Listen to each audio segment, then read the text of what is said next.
Okay, with all of that out of the way, one of the biggest differences between Chinese and US debt is who is actually doing the borrowing. In China, the debt is a lot better hidden and spread out over multiple levels of government corporations, and special entities that exist just for taking on debt off the books. Now, of course, in the USA, the federal government is responsible for the vast majority of public borrowing, but the country also has state and local governments that do take out their own debt.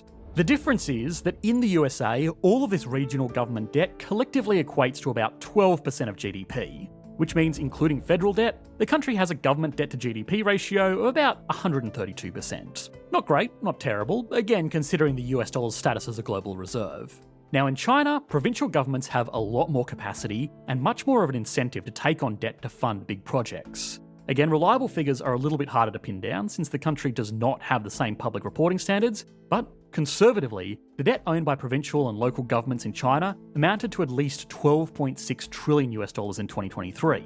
That represents roughly 76% of the country's total output, which means collectively, Chinese government debt now equals 160% of their GDP, or about 30% higher than the USA's. Now, to make matters worse, that still doesn't account for state-owned enterprises, which in China performs something of a dual function between a private firm that wants to return profits and a government department that will operate to achieve the goals set down to them by the party. For example, the China State Construction and Engineering Corporation is the largest construction company in the world with over $320 billion in revenue. It does make a profit, but it's owned by the Central People's Government, which means two things.